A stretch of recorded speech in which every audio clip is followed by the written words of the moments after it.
So I often get asked the question, how tight should you be holding onto the racket when you're hitting a serve? How loose should you be? Let's talk about it. So your average amateur tennis player is usually a little bit tight. They're unable to get that racket speed, that efficient, effortless power from moving the racket quick because things are a little bit stiff. Maybe it's the shoulder, maybe it's the arm, maybe it's the legs, but they're generally a little bit tight. So what they tend to do is they start loosening up their grip. And I've seen this a lot where people dangle that pinky off. I've seen coaches recommend it, but I've also seen people just holding on with 2 fingers here. They've got like this kind of serve grip. And that just allows everything to come through a little bit looser. But that's a bad combination. If your body's tight and your grip is loose, you're not really going to generate a lot of power, but you're also not going to have a lot of control because there's no stability at the point of contact. Also, if you're a little bit too loose, what tends to happen is people get into this contact point where the arm and the racket are pointing straight up, and then as you come through the strike, because there's no stability here, the racket goes this way and you end up using a lot of wrist. So you need a certain amount of stability so that the racket's to the inside. That's going to allow you to pronate through the shot. So when I'm serving, I'm trying to be loose with my arm, might even loosen it out, shake it out a little bit. Feel like I got some movement in the lower half before I even throw the ball up.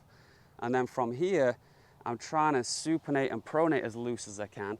But at the point of contact, I want to feel like there's some force behind it and it's stable so that when I hit the ball, it stays hit. You know what I mean?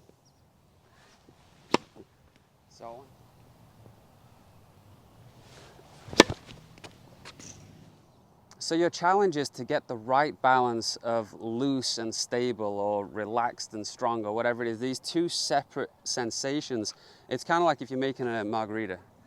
You got to get the right balance of sweet and sour. Or when you're making old-fashioned cocktails where it's sweet and bitter. You got to get the ratio right. And this is something you can practice, and it becomes more difficult when you're playing a match because everything gets a little tighter. So you have to tell yourself to be loose, but don't just loosen your hand and dangle your pinky off it. That's not going to get it done. You need to feel that you're loose here. But at the same time, can you feel relaxed? Can you feel loose? But at the same time, at the point of contact, feel strong and firm and solid. All right, so there's no easy fix to this.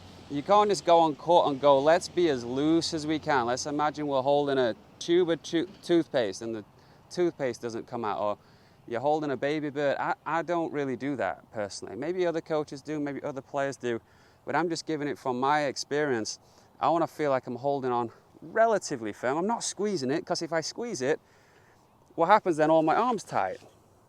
And that's not what I'm trying to get. I'm trying to get a loose arm, but at the point of contact, feel like this is pretty stable. And I like the word stable because it's not like I'm trying to grip on too tight. I just want to feel like when I hit it, it stays hit, right? Like if I hit this fence here and I'm trying to make a big impact on it, I want to be loose to throw my arm at it and boom, right? I want to feel like there's power going into the shot.